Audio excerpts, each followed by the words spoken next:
네, 반갑습니다. 어슴새벽입니다. 네, 일주일 가량 만에 또 인사드리게 됐습니다. 요새 무더위 관계로 여러분들이 아마 밤잠을 설치시는 분들이 있을 텐데, 이렇게 좀 밤잠을 설치고 나면 또 면역력 저하가 생기고, 그렇다 보면 이제 요새 또 한창 창궐하고 있는 코로나 바이러스가 여러분들 몸에 또 들어올 수 있기 때문에 여러분들이 건강 관리를 각별히 신경 쓰시면 좋을 것 같아요. 그래서 투자 마인드 방송이지만 무엇보다 투자보다 이제 제일 중요한 건 건강이기 때문에, 건강하지 않으면 뭐 투자를 아무리 잘해도 우리가 소용없잖아요. 그러니까 우리가 뭐 밥을 먹고 걸어 다닐 수 있고 또 투자를 할 수 있고 이런 건강이 있는 것 자체가 또 행복한 현재라고 여러분들 생각하시고 투자에 너무 하루하루 힘들어하지 않으셨으면 좋겠습니다. 결국에 건강이 있어야 투자가 잘 돼도 소용 있는 거니까 여러분들이 큰 슬픔이 없는 상태가 행복이다 라는 이 생각을 하시고, 오늘 또 투자 시장에서 열심히 생존하는 강한 사람이, 강한 놈이 되시길 바랍니다. 네, 오늘 방송은 앞에 이제 인트로는 이렇게 좀 하고 방송을 좀 시작을 해보면, 몇몇 이제 기사들 소개해드리면서 제가 이제 비트코인 차트 준비한 것들, 그리고 이제 이야기, 이제 XRP 관련된 이야기도 조금 드리고 마무리를 하도록 하겠습니다. 우선 이제 비트코인 같은 경우는 현재 이제 3천만 원 정도 선에 와 있고, 이더리움 이제 200만 원 정도 선에 와 있고, 제가 이제 한 7월 초쯤 해서 이제 7월 한 달 반 정도 전 방송일 거예요. 이제 1월 때쯤에 7, 8월 장에 우리가 이제 코로나 때처럼 좀 반등한다라고 하면 요런 분위기도 볼 수가 있을 것 같다. 요거 아니면 이제 요런 형태가 될 것 같다. 그래서 만약에 이렇게 흘러간다고 하면 9월, 10월쯤에 요 부분이 나올 거고, 좀 크게 올라가는 부분이 9월, 10월에 나올 거고, 그게 아니라 코로나 때처럼 간다라고 하면 7, 8월에 조금 이런 반등이 나올 수 있다. 그래서 다시 이런 흐름을 하고 이제 연말 내년 상반기까지 해서 이제 좀 상승이 나올 수 있다. 이런 이제 두 가지 대략 이제 큰 시나리오로 여러분들한테 이야기를 드렸는데, 현재 분위기는 아직은 몰라요. 이제 8월 달에 만약에 여기 정도까지 올라와 준다라고 하면, 그러면 우리가 한 4만 불, 이제 5천만 원 정도 선이 되는 거를 이제 올해 한 9월, 10월 뭐 이 정도까지 해서 기대를 해볼 수가 있겠죠. 그래서 8월 달이 여기 정도까지 올라와 주냐, 이제 비트코인이 한 3,800만 원 정도 선까지 올라와 주냐, 그렇다고 하면 이제 이런 패턴으로 우리가 간다는 걸 또 예상해 볼 수가 있고, 그 이후에 사실 이런 흐름이 나올지 아니면 이거보다 빨리 흐름이 나올지는 뭐 시장에 참여한 여러 투자자들이 어떤 포지션을 취하느냐에 따라서 시장은 늘 반대로 움직이기 때문에, 블랙스완 이벤트를 해야 되니까 모두가 한 시속 게임이라고 생각하시면 돼요. 최대한 많은 사람들을 덜고 가야 되니까 늘 많은 사람들이 몰린 쪽에 반대 포지션으로 아마 움직일 거예요. 그래서 그런 형태를 우리가 예상해 볼 수 있다, 그 정도로 생각을 하고 이제 시장을 준비해 나가시면 될 것 같습니다, 구독자 여러분들이. 자, 그리고 기사를 보면 지금 이제 중국 대만 이제 분쟁 때문에 난리가 좀 또 있잖아요. 이제 제가 올해 초에 이야기를 이제 많이 드리고, 또 5월 달부터 뭐 중국 대만 사건이 나올 것 같다라고 했는데, 그때 이제 러시아와 우크라이나 전쟁 관련돼서 그거 나오고, 그 다음에 이제 바로 나올 것 같은데 시간이 좀 길어졌죠. 한 몇 달 미뤄져서 여기 나왔어요. 근데 요거를 여러분들이 보시고 막 뉴스와 지금 뭐 항공모함도 미국이 출동하고, 뭐 중국은 이제 대만 그 영공으로 이제 전투기들 띄우고 지금 난리가 아닌데, 언론에서도 다 도배가 되고, 여러분들이 이럴 때 늘 생각하셔야 되는 건 뭐냐면, 그 언론이 주는 프레임 정보에 갇히지 말자. 그래서 언론은 우리가 늘 프레임에 갇혀서 투자에 있어서 투자 심리를 흔들리기를 원해요. 이것들 다 기사를 어디가 낼까요? 이런 이벤트를 하잖아요. 낸시 펠로시가 이제 권력 3위 이제 하원 의장이 대만을 방문을 했는데, 당연히 대만을 방문하면 중국이 난리를 치겠죠. 근데 이제 우리가 본질을 봐야 되는데, 여기서 모든 사건에는 누가 이득을 보느냐 곰곰이 생각을 해보면 되잖아요. 지금 바이든이 이제 중간선거에서 지지율이 굉장히 안 좋죠. 그래서 중간선거에 지지율을 올려야 되는 상황이면, 당연히 단 하나의 적이 외부에 생긴다고 하면 그게 중국이죠. 그러면 당연히 지지율 상승에 도움이 되고 결집이 되니까 시진핑 역시 산연임을 해야 되는 상황이죠. 그러면 대만을 우리가 그 하나의 중국, 무력 통일을 해서라도 가져온다. 그러면 내부에 지금 중국은 그 뱅크런 사태가 일어나고 난리도 아니거든요. 이제 지방 정부 탓으로 은행들의 그걸 돌리고, 이거는 중앙정부에서 보호 안 해줘도 되는 돈이다라고 해갖고 뱅크런을 중앙정부에서 약간 손 놓고 있는 느낌이에요. 그래서 중국 전역에서 은행들의 뱅크런이 일어나고 있어요. 그래서 그 중국의 지금 돈을 돈 자체에 대한 신뢰도가 이제 은행들에 대한 신뢰도가 엄청 떨어지고 있는 상태인데, 그러면 중국 인민들이 들고 일어나겠죠. 그러면 이제 그걸 하나로 결집시키면서 3연임을 하려면 당연히 외부의 적이 필요하죠. 그래서 저는 미국과 중국이 지금 거대한 하나의 그 쇼를 하고 있다라고 생각이 들어요. 그래서 여러분들이 이걸 보시고 뭐 중국하고 이제 미국이 전면전이해서 세계 대전이 나냐 막 이렇게 걱정하실 수 있는데, 저는 그렇게까지 보고 있지 않고, 이거는 그 각자 정치인들, 그 나라의 수장들이 필요에 따라서, 니즈에 따라서 그 쇼를 하는 거라고 봅니다. 가령 이제 UFC의 이제 큰 선수들끼리 만약에 타이틀로 그 격투기 가들이 둘이 싸워요. 그러면 둘이 싸우기 전에 막 그 경기의 흥행을 위해서 실제 그 만나는 자리에서 이제 얼굴 대고 이렇게 주먹 대면서 사진 찍고 막 이런 포즈 때 일부러 막 의자 집어 던지고 막 괜히 서로 싸우고 이러면서 막 더 어그로를 끌잖아요. 그런 것처럼 니즈에 의해서 이쪽들도 대중들의 이목을 끌고 그 다음에 정치적인 표심을 잡기 위해서 저는 하는 거라고 생각합니다. 그러면 이런 것들이 당연히 일어난다고 하면 주변 여러 국가들, 이득 보는 국가들도 있고 뭐 안 좋은 나라도 있고 이러겠죠. 그래서 여러분들이 이 프레임에 갇히지 마시고 중국 대만 이 이벤트는 우리가 예상했던 대로 나올 게 나온 거고, 그러면 우리가 이걸 보면서 그들의 니즈, 정치적 니즈에 따라서 이런 게 일어나고 이후에 어떤 흐름을 가겠다. 지금 암호자산 시장이 또 조금 이게 나오면서 빠지고 있잖아요. 여러분들이 그런 흐름으로 보시면 되고, 여전히 8월 달에 여기 정도까지 올라오느냐, 8월 달에 이렇게 올라온다라고 하면 우리가 이런 패턴을 기대를 해볼 수가 있겠죠. 그러면 제가 이따 비트코인 차트도 보여드리겠지만 제가 유력하게 보고 있는 이 지점이 바닥이 아니었나라고 더 합리적으로 우리가 그 예상을 해볼 수 있을 것 같습니다. 자, 이거 이제 비트코인 차트인데 이제 아래 보조 지표를 통해서 이게 위에 같은 경우는 매도 신호예요. 그 아래는 매수 신호인데, 이제 바텀, 여기가 이제 최저 바텀이었고 바닥이었고, 여기도 바닥이었고, 여기 이제 바닥일 것 같다라고 제가 예상하는 데고, 여기 이제 빨간 선은 최고점이에요. 저 고점인데, 자, 이렇게 보면 고점 때 일단은 매도 신호가 뜨고, 하지만 이제 고점 때 뭐든 올라갔다 내려왔다 하면 이 지표가 RSI 지표처럼 이제 과열되고 이렇게 하면서 가요. 그러다 보니까 당연히 매도 신호가 떴다고 여기서 매도하면은 안 되죠. 위로 올라가니까. 그래서 늘 보조 지표는 여러 가고 같이 동시에 봐야 되는 거고, 이제 이 매도 신호가 이제 떴더니 과열 지표가 뜨고 이렇게 큰 원으로 사이클이 한 번, 그다음 두 번 이렇게 이어나간다고 보시면 돼요. 여기가 최저 바닥. 그래서 지금 0.763 이 자리를 이하를 깨고 매수 신호 같은 경우는 거의 이제 대부분의 최저 바텀 바닥이었다. 최고 바닥. 바닥을 딱 찍고 한 두 달 좀 안 되게가 요즘 매수 신호가 떠요. 그리고 이때도 바닥을 찍고 이때는 한 보름 정도 후에 매수 신호가 떴고, 그리고 지금은 바닥을 찍고 그 다음에 바닥이라고 우리가 생각하는 여기 지점을 찍고 6월 13일을 찍고 한 달 정도 지나서 매수 신호가 뜬 거예요. 그래서 지금 요 아래 이제 음영으로 되어 있는 요 색칠해져 있는 이 부분이 이렇게 해가지고 지금 여기 지금 돌아 나가잖아요. 선이 돌아 나가서 요걸 이제 그 색깔 있는 데 채워 나가는. 그래서 여기에 채워 나가서 위로 올라간다라고 하면 여기가 바닥이었던 거죠. 그리고 매수 신호가 떴고, 그래서 8월 달에 요 흐름 정도까지 올라온다. 여기 한 31,000달러까지 올라온다. 그런다고 하면 우리가 요 패턴을 조금 더 예상을 해볼 수 있겠죠. 물론 근데 이 패턴인데 시간이 좀 더 짧아져서 이렇게 오고, 그 다음에 내년에 이 구간의 조정이 한 번 더 짧게 올 수도 있겠죠. 근데 어찌 됐던 이런 거는 누구도 다 맞출 수 없기 때문에 그냥 제가 계속 이야기 드리는 거는, 대략 이런 여러 지표들이 바닥인 걸 알려주면 꾸준히 공포와 마주하면서 그냥 꾸준히 원칙대로 사고, 바닥에 무조건 사서 고점에 설령 팔면 좋지만, 고점에 설령 만약에 못 팔았다고 하더라도 바닥에만 꾸준히 계속 무리 없이 계속 사고, 고점에는 무리해서 사지 않으면 결국에 시간이 지나면 이때 샀던 사람도 그래서 제가 이때부터 투자를 했었다고 했잖아요. 그래서 이때 700만 원에 사서 300 얼마까지 빠져 꾸준히 사다가 이때 못 팔았어요. 이때 저는 팔 가격이 아니라고 생각해서 안 팔았는데, 결국에 하다가 코로나로 다시 빠지니까 거의 비트코인은 원금에서 약간 손실인 상태로 이 기간, 엄청나게 긴 기간이에요. 이 기간을 한 532날이 지나서 수익까지 보다가 다시 원금의 마이너스까지 가봤어요. 이렇게. 그럼 얼마나 허탈할 거예요. 532일 만에 제자리를 다시 돌아오고 수익이 몇 배가 났다가 한 300% 비트코인 기준 넘게 났다가 다시 원금에 마이너스까지 된 거예요.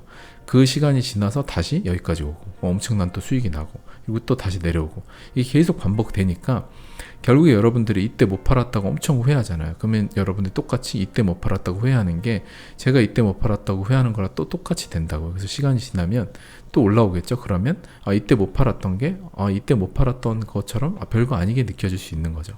그러니까 결국에 이렇게 움직이기 때문에 이 사이클이 하고 다음에 여기 또 올라오면 이제 이렇게 올라올 거 아니에요. 이렇게 쭉 올라와서 여기 또 한번 시그널이 나오고 또 내려오고 계속 이 반복을 할 거란 말이에요. 이렇게 쭉 오겠죠. 우리가 요거를 좀 대략 그려본다라고 하면 이런 식으로 올라와서 이런 식으로 이런 식으로 해서 큰 원을 다시 또 만들겠죠. 우리가 이렇게 그림을 좀 잘 그린 것 같아요. 이번엔 네, 이렇게 해서 신호들이 나오고 신호들이 또 나오고 그죠? 이렇게 나오겠죠. 여러분들이 이런 걸 예상을 하시면 대략 이런 구간대는 이런 지금 바닥 여기 있잖아요. 음영이 칠해지는 요 색이 칠해지는 이 구간대는 여러분들이 더 바닥을 계속 노리는 거는 탐욕이라고 생각이 들어요. 어차피 모르는데 계속해서 더 바닥을 노리려고 뭔가 분할 투자를 안 한다. 그래서 진짜 잘하시는 사람은 최바닥에 모든 걸 다 베팅하면 되겠지만 그게 이미 됐다라고 하면 그분은 그런 투자를 이미 할 필요가 없이 부자였어야 역설적으로 말이 되는 거죠. 그게 능력이 있다라고 하면 그렇기 때문에 그건 존재하지 않는 거니까 여러분들이 대략 이런 구간대 여기가 나온다라고 하면 그냥 꾸준히 계속 사는 거죠. 사실 그것도 몰라요. 이게 요 구간대 대략 요 구간이었잖아요. 요 구간대 이미 여기까지 내려왔어요. 그래서 요게 안 나왔을 수도 있는 거 아니에요. 이렇게 여기 맞고 요번엔 이게 안 나오고 이렇게 올라갔을 수도 있죠. 그래서 그냥 나는 꾸준히 이때 샀다 그랬는데 여기까지 빠져가지고 한 17,000까지 빠져서 거의 비트코인 기준으로 많이 빠진 거죠. 한 여기서 여기까지 빠졌으니까 한 35% 40%가 손해봤다. 그럼 알트코인은 막 60-70%니까 그러면 엄청 힘들어 할 수는 있는데 알트코인은 파일코인 이런 거 보세요. 하루아침에 그냥 80% 오르잖아요. 그냥 금방금방 올라요. 그냥 100% 마이너스 그러니까 90% 마이너스 막 이렇게 뺐던 코인들 있잖아요. 이미 50%에서 또 마이너스 50% 나고 막 이렇게 빼는 코인들은 하루아침에 40% 50%씩 쭉쭉 올린다고요. 그렇게 이제 물량을 갖고 장난을 치니까 여러분들이 내가 28,000에 샀다라고 해도 그건 여기 구간 자체 이 언저리 바닥 이 구간 이만큼은 자체는 그냥 전 잘 샀다고 봐요. 물론 단기적으로 마인드가 없으면 마이너스 50% 그 다음에 알트코인 마이너스 70%는 감당하기 힘들죠. 기존 그 주식 투자하던 사람들의 그 담력으로는 이게 감당하기 힘든데 여러분들이 생각하셔야 되는 건 상도덕. 그러니까 여러분들이 최소 10배 이렇게 막 노리고 아니면 5배 그 다음에 100배도 노리고 들어오는 시장이에요. 여러분들이 그죠? 나는 지금 XRP 한 500원에 사서 10,000원에 팔 거야. 그럼 20배잖아요. 그럼 20배를 노리고 들어왔어요. 그러면 여러분들이 마이너스 50% 감내를 해야죠. 그러니까 수익을 내가 나 30% 벌 거야. 주식처럼 한 30% 50% 벌 거야 하면 마이너스 30% 감내를 하는 게 맞지만 그죠? 한 30% 50% 벌 거면 마이너스 30%지만 10배 20배 벌 거면 마이너스 70에서 90%는 감내를 해야 되는 거죠. 그게 저는 계속 제 방송 초기부터 이야기 드리지만 상도덕이라고 생각합니다. 그래서 여러분들이 지금 이런 이제 보조지표나 이런 것들을 보시면서도 생각을 하시면 좋을 것 같아요. 지금 여기가 이제 거의 이 색깔을 칠해서 돌아 나가고 있잖아요. 그러니까 이런 지표들이 제가 이제 커뮤니티에서도 소개시켜드렸던 TS 지표에서도 또 마찬가지고 그래서 여러분들이 생각을 하시면 좋을 것 같습니다. 자, 그리고 이거는 비트코인 스테이블 코인 국경 간 지불 옵션, 최악 옵션 이렇게 기사가 났는데 이 시비가 이제 유럽 중앙은행이죠. 여기서 당연히 그 국가 이제 국경을 왔다 갔다 하는 이제 돈을 보낼 때는 보통 이제 미국 같은 경우는 이제 페드와이어를 쓰고 유럽 같은 경우는 이제 TARGET이라는 TARGET죠. 그 이제 거액 결제 시스템을 쓰는데 이게 거액 결제를 하는 시스템들이 있어요. 그거를 이제 실시간으로 바꾸려고 하고 있죠. 그 실시간을 바꾸는 거 이제 규제는 iOS 2002 기반으로 하려고 하고 그게 메시징 표준처럼 이제 바뀌려고 하고 있고. 그런 이제 자세한 건 제가 지난 방송들에 매우 중요한 것들은 많이 이야기를 드렸으니까 여러분들이 힌트를 통해서 찾아보시면 되고, 그러면 이제 ECB 같은 경우도 결국에 미국과 뭐 지금 이제 영국 같은 경우는 이제 미리 브렉시트를 해가지고 망해가는 유럽에서 먼저 빠져나왔죠. 그래서 영국과 미국이 둘이 또 하고 있는 게 있고, 그 다음에 이제 ECB 같은 경우도 타르젯이라는 그 서비스 거액 결제 시스템을 하는데, 그럼 당연히 비트코인이나 스테이블 코인 이런 것들 국경 간 지불은 별로 안 좋다. 그래서 CBDC를 할 거다. 그래서 CBDC를 이제 왔다 갔다 하는, 이제 거액 결제 시스템으로 왔다 갔다 하는 그 이제 표준을 뭘 써가지고 그걸 왔다 갔다 하겠다라는 얘기예요. 그래서 이렇게 CBDC를 왜 써야 되는지, CBDC가 얼만큼 당위성이 있는지, 이제 여러 가지들에 대해서 그걸 얘기하고 있는 거예요. 당연히 그 비트코인으로는 국경 간 거액 결제 시스템을 보내는 데는 못해요. 왜냐하면 비트코인으로 물량을 어떻게 감당을 할 것이며 그 물량을 들고 있는 것도 아니고, 그래서 그건 당연히 안 되고, 민간 스테이블 코인으로 하는 것도 또 안 돼요. 그 민간 스테이블 코인에 여러 가지 그 어떤 민간 기업이 그 원장이나 뭐 아무리 미국 국채 기반으로 들고 있다라고 해도 그거 관련돼서 갖고 있긴 어렵고, 이제 국가 간에 서로 해야 되는데 민간 업체 거를 그거를 국가 거액 결제 시스템 그걸 쓴다는 건 또 말이 안 되고, 그래서 CBDC 해야 되는 이제 당위성에 대해서 얘기를 하고 있는 거고, 여러분들이 이제 CBDC 교환 플랫폼 이런 것들에 대해서 BIC에서 하고 있는 거, 이런 것들 여러 공부를 해보시면 지금 어떤 코인들에 여러분들이 투자를 하셔야 되는지 잘 눈치를 채실 수 있을 겁니다. 자, 그리고 노바티에 이제 호주 달러, 호주 스테이블 코인이에요. AUDC가 호주 스테이블 코인인데 리플의 XRP 이제 레저 원장을 쓴다라고 해요. 그래서 리플사가, 리플랩스가 주도해서 한 게 인터레저 프로토콜이고, 그게 이제 모든 자산들이 올라와서 그 안에서 교환이 이루어질 수 있는 이제 다리예요. 거기서 제일 잘 달리는 차는, 코인은 당연히 XRP가 되겠죠. 최적화된 코인은 저 XRP라고 당연히 생각하고, 리플랩스가 이제 주도적으로 규약을 해갖고 하고 있는 그 다리가 인터레저 프로토콜이고, 그러면 거기에 이제 그걸 통해서 여러분들이 디지털 결제 솔루션 이제 노버티에서 이걸 하는데 호주 달러, 거기 그 원장을 활용을 한다. 그래서 이것처럼 여러 민간 상업은행들이 스테이블 코인을 리플사의 XRP 원장을 활용해갖고 나오기 시작한다라고 하면, 리플사가 그리는 대로 뭐 지금 ODL 서비스에 가입하는데, 그냥 리플넷에 가입하는데, 그 다음에 CBDC 플랫폼에 또 가입하는 여러 데들을 다 하나로 아우러서 그 원장 안에서 쉽게 왔다 갔다 할 수 있는, 이게 규약 같은 거죠. 이게 리플이 뭐 이 은행도 A랑 C부터 다 리플을 써요. 그러면 새로운 대형 은행이 들어왔는데 딴 데들 다 이제 리플렛을 쓴다라고 해요. 그러면 걔네들하고 뭔가 규약화돼서 딱 바로 붙이려고 하면 당연히 리플 원장을 써가지고 그 리플 서비스를 이용하는 게 더 좋겠죠. 리플에서 뭐 이제 API나 여러 가지를 다 쉽게 은행들이 이제 고쳐갖고 쓰기에 편하게 제공을 해줄 테니까, 원스톱 서비스처럼. 그럼 여러분들이 지금 이 노바티, 민간 이런 데들이 호주 스테이블 코인을 XRP 원장을 어떻게 왜 쓰는지 이런 것들에 대한 걸 앞으로 이런 기사들이 되게 많아질 겁니다. 그래서 생각을 해보시면 좋을 것 같고, 자, 그리고 요거는 이제 달러, DXY 달러 커런시 인덱스예요. 그래서 이거 제가 이제 좀 트렌드 라인이나 이런 거를 이제 채널을 통해서 그려놨는데, 아래는 비트코인을 제외한 알트코인 마켓 캡이에요. 그래서 요걸 보면 지금 요게 2017년 불장 때 이런 식으로 해서 쭉 내려가요. 이런 쭉 내려가요. 해서 연말에 엄청나게 내려가죠. 이런 식으로 쭉 내려가요.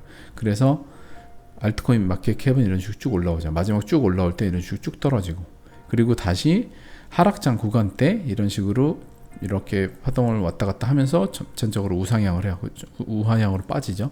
알트코인 마켓은. 그래서 반대로 움직이는 걸 보실 수 있고, 지금 여기도 마찬가지로 왔다 갔다 할 때 좀 올라가는 거다 반대로 이렇게 되고, 여기 쭉 또 빠지죠. 그리고 다시 쭉 올라가고, 계속 여기서 또 올라갈 때, 여기서 올라갈 때, 여기서 이렇게 내려갈 때 다시 또 올라가고, 인덱스가 쭉 빠질 때 다시 올라가고, 그래서 달러 인덱스가 지금 다시 또 올라가고 있죠.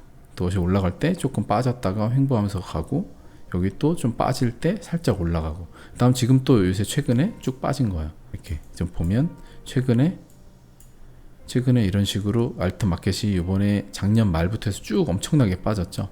엄청나게 폭락을 했는데, 여기서 1.6T에서 그 다음에 거의 462니까 거의 뭐 5분의 1 정도로 이제 빠진 거예요.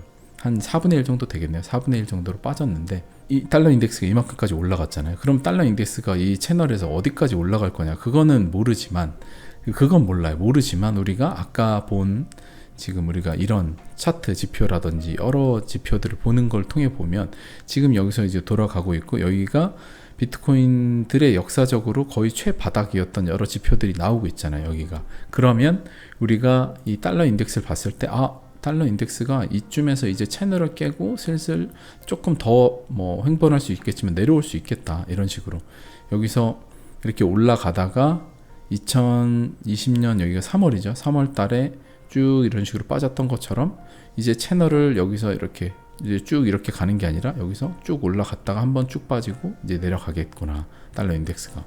그래서 이제 달러 인덱스가 하고 내려가겠구나라고, 그러면 알트 마켓 캡은 다시 올라가겠죠. 이걸 우리가 예상을 해볼 수 있는 거예요. 그래서 지금 달러 인덱스 같은 경우는 지금 역사적으로 보면 이 트렌드 라인을 내려오고 있는데, 여기서 위 상단으로 올라 내려가고 있는데 다시 깨고 이 아래로 들어오지 않을까 싶어요. 그래서 이 아래로 다시 내려올 것 같다라고 보고 있고, 그리고 알트 마켓 캡을 좀 보면 우리가 이런 식으로 좀 보고 있는데, 지금 여기서 이만큼 좀 올라오다가 다시 쭉 올라왔다가 내려가고, 올라왔다가 좀 내려가고, 이제 다시 좀 올라갈 차례라고 보고 있습니다. 그래서 달러 인덱스가 지금 이것들과 다른 여러 지표들을 보면 인덱스가 지금 되게 높은 위치에 와 있기 때문에 이제 슬슬 내려갈 때가 되어 가고 있다. 물론 근데 계속 내려가진 않아요. 내려왔다 올라갔다 하겠죠. 그렇게 생각을 하시면 좋을 것 같습니다. 그리고 마이클 세일러가 마이크로 스트레이지 CEO 자리를 넘긴다. 그래서 의장직통에 비트코인 전념한다. 그래서 이게 뭐 지금 퍼드가 되는지 뭐 어쩔지 정확히는 모르겠지만 이런 얘기가 나와요. 이제 그 CEO 자리에서 비트코인 가격이 투자를 엄청 많이 했는데 손해를 많이 봤잖아요. 그래서 결국에 책임을 지고 물러난다, 막 이런 기사도 나고 뭐 그런 퍼드도 나오는데, 그거는 뭐 시간 지나봐야지 정확한 건 알겠지만 지금 시장 상황에서 그냥 이런 것들이 그런 뉴스로 공포가 된다라고 하면 그거는 일단은 여러분들이 퍼드 쪽으로 생각을 하시고, 일단 나중에 밝혀져야 되겠지만 실제로 그 회사의 재무제표를 안 좋게 망친 책임을 안고 물러나는 걸 수도 있죠. 그건 모르지만 일단은 지금 상황이 공포의 상황인 걸 생각하면 여러분들이 의식적으로 이런 기사에 그냥 공포의 상황에 일단 이런 일이 일어나는구나 해갖고 여러분들이 퍼드에 휘둘리지는 않으셔야 되겠죠. 역시 프레임에 갇히지 않아야 된다라고 여러분들한테 이야기 드리고 싶고, 그리고 요거는 이제 금융당국이, 한국의 이제 금융위원회가 증권형 토큰 규율 방안과는 별개로 현재 토큰 거래 중인 토큰이 현행법상 증권임이 명백하면 금감원이 조사에 제재할 수 있다. 이제 이런 것들이 이제 슬슬 나오기 시작하잖아요. 미국은 이제 SEC가 이제 증권형으로 해가지고 뭐 지금 대부분 코인을 증권으로 다루겠다, 이런 것들이 이슈가 되고 있는데, 한국 역시 금융위원회가 이거 명백하게 한국에서 뭐 한국 시장에서 아이콜을 했어요. 코인을 팔았고 이게 뭐 한국 증권법에 관련된 해당되게 딱 맞물린다라고 하면 한국 거래소에서 상장 폐지를 시킬 수 있는 일이 일어날 수 있다라는 얘기를 하고 있는 거예요. 그래서 여러분들이 옥석가리기 코인의 옥석가리기 시기가 이제 도래하고 있으니까, 특히 한국 코인들, 뭐 업비트나 이런 데 상장돼 있는 한국 거래소에 있는 코인들 중에 김치코인 중에 좀 여러분들이 생각할 때 이건 절대 망하지 않는 코인으로 볼 수 없다라고 하시는 것들은 이번 알트장이 조금 움직일 때 가격이 어느 정도 많이 올라와 주면 살아남을 수 있는 코인으로 포트폴리오 리밸런싱을 하시는 거를 여러분들이 꼭 한번 생각을 해보셨으면 좋겠습니다. 그래서 가져온 뉴스입니다. 자, 그리고 솔라나, 원래 솔라나는 이제 계속 뭔가 문제가 많은데, 솔라나 이제 원래 팬텀 취약점에서 5억 8천만 달러를 탈취당했다고 해요. 그래서 저도 이제 솔라나 일부 코인은 팬텀 지갑을 쓰고 있어서 열어봤더니 제 거는 이제 탈취는 안 당했는데, 이런 것들이 계속 일어나고 있잖아요. 그래서 솔라나 같은 경우도 뭐 한때는 우리가 뭘 생각해 봐야 되냐면, 솔라나가 엄청 오르고 잘 나갈 때 진짜 솔라나가 엄청 빠르고 최고다, 뭐 TPS 뭐 압도적이다 난리였지만, 결국에 시간이 뚜껑 열어서 보면 모든 빠르고 굉장히 빠르다는 거는 중앙 집중화가 되어 있다는 거고요. 그 뭔가 그런 만큼 이런 이제 보안성에서 또 취약한 것이 일어나잖아요. 그래서 모든 걸 다 가질 수는 없다. 그러니까 굉장히 완벽하고 최고인 것 같아도 결국에 시간 지나 보면 그거에 따른 단점이 있다라는 거. 그래서 중앙 집중형이 아니라 완전 분산화되고 완전 탈중앙화 된 거 있잖아요. 그런 이제 비트코인 같은 경우, 그거 같은 경우는 굳이 정부들이 이제 나서서 지금 이제 무정부 상태인 전 세계가 되지 않는 한 정부들이 존재하고 선진국들의 금융 이제 엘리트들이 존재하는 상에서는 꼭 그 탈중화된 거를 굳이 쓸 필요가 없는 거예요. 이제 비트코인도 필요하겠지만 중앙화대가 어느 정도 중앙화된 시스템의 분산 원장 기술을 쓰려고 하겠죠. 그러니까 여러분들이 이런 걸 생각을 하실 때 무조건 비트코인이 최고니까 난 비트코인만 다, 그것도 안 되고, 그리고 이러니까 뭐 중앙화 어느 정도 되어 있는 선진국형 코인만 다, 그것도 또 안 되죠. 왜냐하면 어떤 일이 또 일어날지 모르잖아요. 전 세계가 지금 되게 분열되고 있고, 여러 만약 동남아시아의 그룹의 한 이제 지역이 또 되고, 중국 러시아 지역 하나, 뭐 이제 미국 영국 쪽 해갖고 여러 개 전 세계가 좀 이제 글로벌 시대에서 조금 약간 이제 삼국지의 위초고 시대처럼 이런 식으로 바뀌어가고 있는 상황인데, 전 세계가. 그럼 우리가 투자에 있어서도 적절히 분산을 잘 해서 하실 필요가 있다. 그래서 여러분들이 이런 솔라나의 기술 관련한 것도 그런 식으로 좀 생각해 보시면 좋을 것 같습니다. 자, 그리고 인도 중앙은행의 블록체인 기술 배포 확인된 리플렛 파트너와 함께, 그래서 이게 모든 리플 관련된 거는 마지막 커튼 뒤에 정보는 우리가 확인이 불가능해요. 그래서 이게 무슨 내용이냐면, 인도 중앙은행이 그 국경을 넘어 돈 왔다 갔다 하는 기술에 원활한 지불을 위해 블록체인 기술을 배포한다고 인도 중앙은행이 발표를 했어요. 그들은 이제 리플렛과 엑스알피 같이 뭐 거기 뭔가 한다라고 의심을 하는데, 이제 뭐냐면 인도 중앙은행이 그 엑시스 뱅크, 예스 뱅크, 코텍, 마힌드라, 여기와 이제 제휴를 했다라고 해요. 이제 그 인도 중앙은행이. 근데 여기들이 리플렛에 그 같이 협력을 하는 데들이에요. 거기 3개 중에 일부 인도 중앙은행이 여기랑 하고 있으니까 그러면 리플렛에 관련된 은행들이 많이 들어가 있으니, 인도 중앙은행이 협력하는 은행 중에, 그러니까 합리적으로 우리가 리플과 인도 중앙은행과의 뭔가가 있겠구나라고 우리가 예상을 해볼 수 있는 거죠. 그러니까 그 정도로 마지막 커튼 뒤에 그거를 우리가 추론해 볼 수 있다라고 생각을 할 수 있고, 리플 관련된 것 기사들은 늘 이래요. 이제 워낙에 파급력이 큰 중앙은행 등 관련들 기사들이 많기 때문에 사실 엄청난 일인데도 불구하고 가격은 안 오죠. 다른 코인들은 아마 이런 게 나온다고 하면 가격이 폭등할 거예요, 이런 소스로. 근데 리플은 프레임이 씌워져 있어요. 리플은 이런 거 백날 나와도 가격 안 올라. 그게 이미 되었기 때문에 사람들도 여기에 가격이 안 오르니까 이게 좋은 기사라고 또 생각을 안 해요. 그러니까 실제 가치와 가격이 따로 움직일 수 있게끔 만드는 이제 프레임을 딱 씌운 거죠. 아무리 좋은 호재들 중앙은행과 뭘 하고 뭘 해도 의심해 볼 수 있고 뭐가 많이 나와도 가격은 안 올라.